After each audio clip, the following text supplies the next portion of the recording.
Assalamualaikum warahmatullahi wabarakatuh dan salam sejahtera. Ini adalah Next Step Malaysia dan anda bersama dengan saya sekali lagi, Zamirun Nur Hakim, sebagai hos anda.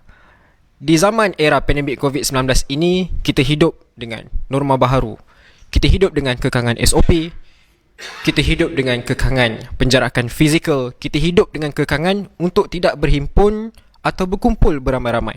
Pasti ramai yang merindui satu ketika di mana kita mampu untuk melakukan segala perkara tersebut. Sehingga kan ada yang merindui dan mengatakan bahawa gambar orang ramai makan di restoran merupakan satu kala zaman dahulu yang berakhir pada tahun 2019. Dan buat pengikut politik tanah air, pasti ramai yang merindui suasana di mana ceramah-ceramah politik yang melibatkan pimpinan-pimpinan parti-parti politik untuk memberikan ceramah info-info terkini, maklumat kepada seluruh rakyat di Malaysia. Dan di antaranya, ramai pemidato-pemidato di Malaysia, khususnya dalam bidang politik. Dan pada petang ini, Next Step Malaysia membawakan khas kepada anda yang merindui Presiden Parti Amanah Negara, yang tidak asing lagi, yang merupakan cukup ramai yang akan memberikan perhatian apabila beliau akan memberikan ucapan atau pidatonya. Maka pada petang ini, dipersilakan Yang Berhormat Tuan Haji Muhammad Sabu, Presiden Parti Amanah Negara, untuk menyampaikan ucapan. Dipersilakan.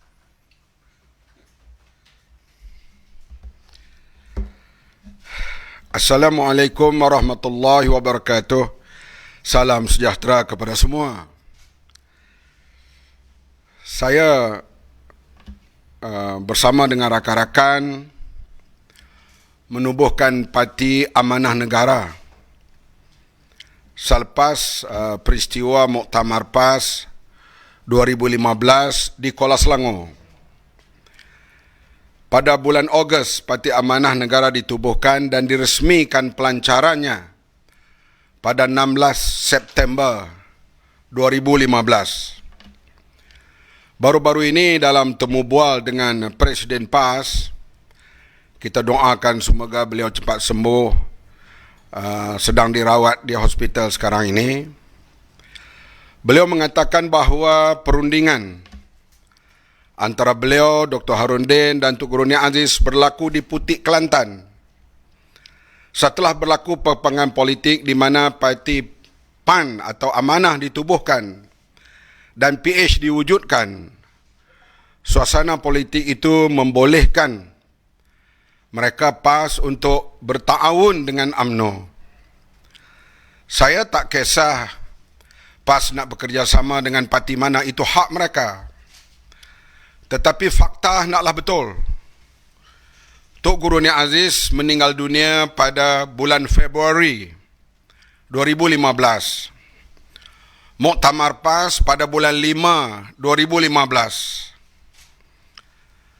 Parti Amanah ditubuhkan di bulan Ogos dan diresmikan pada 16 hari bulan 9 Hari Malaysia 2015. Artinya, kerjasama dengan UMNO dibincang di Putik, Kelantan antara tiga pemimpin utama setelah PAN ditubuh tidak betul. Sebab Amanah lahir kemudian. Dan masa Amanah wujud, Tok Guru Nia Aziz telah pun meninggal dunia pada bulan Februari. Amanah diwujudkan, diresmikan bulan 9. Oleh itu, anak-anak muda sekalian, mengambil fakta itu biarlah daripada sumber yang betul. Soal PAS nak bekerjasama dengan mana-mana parti, itu hak mereka. Tetapi fakta mestilah betul dalam menyampaikan suatu sejarah, terutama hal penubuhan Amanah, dan tidak ada kena-mengena Amanah berada sebelum Tok Guru Nia Aziz meninggal dunia. Sepanjang daripada bulan 1 hingga bulan 5, saya waktu itu masih lagi timbalan Presiden PAS. Tidak ada perundingan yang saya ketahui antara tiga pemimpin itu secara resmi untuk kerjasama dengan UMNO, kerana yang dikatakan setelah PAN wujud, Parti Amanah ini hanya wujud pada bulan 9. Tok Guru Nia Aziz meninggal bulan Februari. Hadirin yang dihormati sekalian, Hari ini saya nak buat rayuan kepada Perdana Menteri Malaysia. Sama ada backdoor government ke, tebuk atap ke, dia adalah Perdana Menteri. Dalam parlimen saya pernah menyebut bahawa kerajaan Perikatan Nasional ini selamat kerana adanya coronavirus. Menteri-menteri tidak boleh keluar negara. Ada MCO.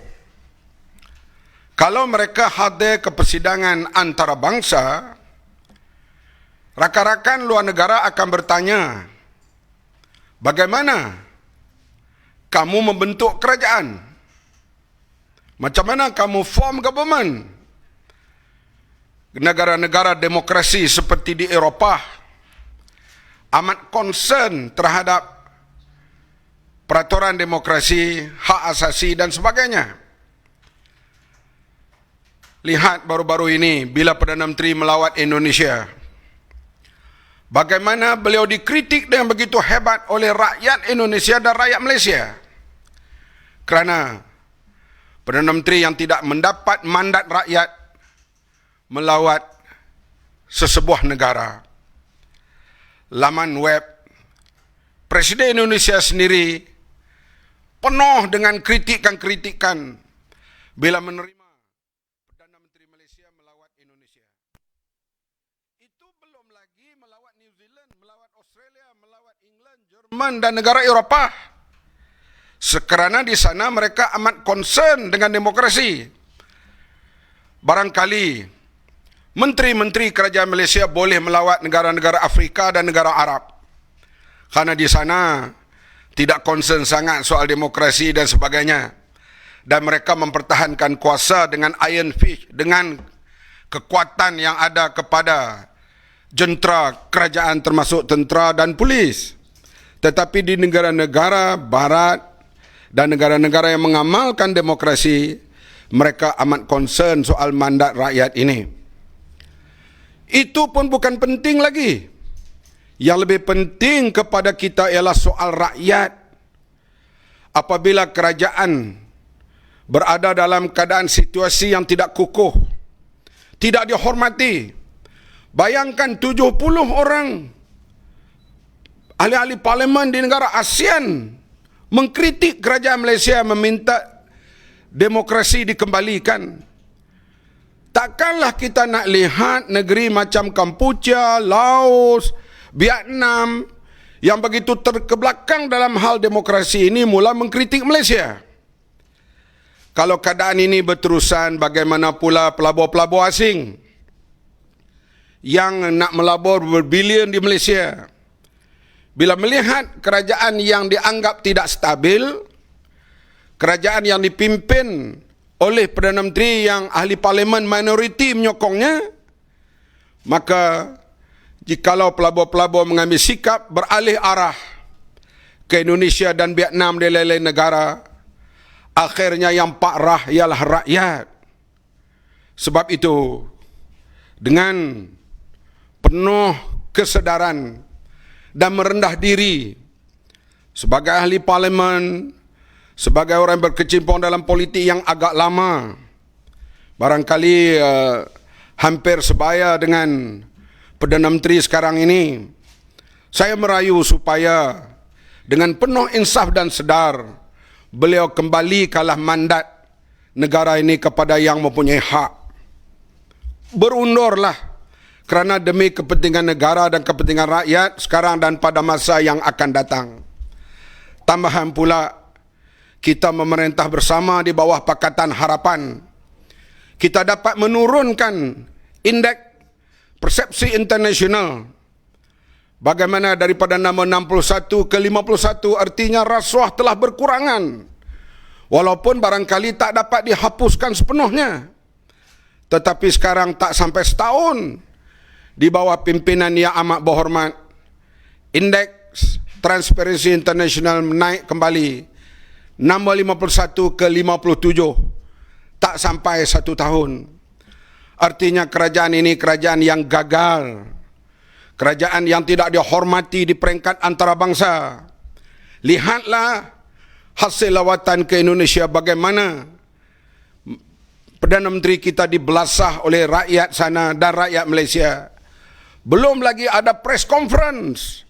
Sudah tentu akan dituju ataupun akan dibelasah oleh wartawan-wartawan, tambah pula wartawan negara barat. Mereka peduli apa untuk bertanya soalan-soalan yang begitu provokatif. Oleh itu, kita harap kembalikan segera mandat rakyat ini. Biarlah rakyat menentukan dalam pilihan raya siapa yang berhak memerintah. Kerajaan juga hendaklah mempercepatkan vaksin yang negara-negara lain sudah teredar kepada rakyat. Kemarin kita mendengar berita di Palestin, vaksin telah sampai ke sana dan akan teredar kepada orang ramai dalam minggu ini. Di Singapura, di Indonesia, bahkan di negara-negara Afrika termasuk Ethiopia, vaksin telah teredar kepada orang ramai.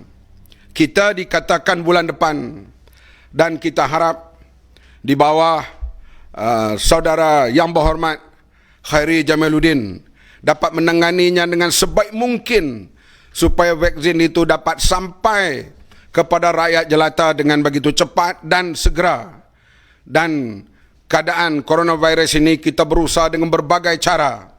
Kita mengikut arahan-arahan pemerintah kesihatan daripada Kementerian Kesihatan, dan kita juga mesti berusaha dengan cepat vaksin itu teredar kepada orang ramai supaya coronavirus ini dapat dikurangkan dan dihindarkan dan kita kembali hidup seperti sedia kala. Sekarang hari-hari kita mendengar pembuangan pekerjaan, terutama di sektor pelancongan. Hotel-hotel 3 bintang, 4 bintang dan 5 bintang satu persatu ditutup setiap hari. Kemana pekerja hotel itu hendak pergi? Kemana mereka yang bekerja dalam institusi pelancongan ini hendak membawa diri mereka dalam suasana yang sebegini rupa? Oleh itu, kita semua berusaha. Dan kerajaan juga, tak kiralah tebuk atap ke backdoor ke, kamu kerajaan kena mesti mempercepatkan edaran vaksin itu kepada orang ramai dengan cara yang betul dan cara yang tidak ada pilih kasih, tidak ada double standard yang perlu diberikan kepada semua orang seperti yang dijanjikan oleh yang berhormat Khairi Jamaluddin. Saya mengalu-ngalukan janjinya itu. Dan kita harap dapat ditepati dan sampai semua vaksin itu dengan segera kepada rakyat. Semoga dengan cepat kita dapat kembali hidup normal dan amalan politik normal dan dapat mandat rakyat itu dikembalikan. Kemudian kita hadapi kemudiannya nanti pilihan raya secara normal. Kita baiki segala bentuk kepincangan dan kita berusaha untuk mengangkat semula martabat Malaysia di mercu antarabangsa. Sekian, terima kasih.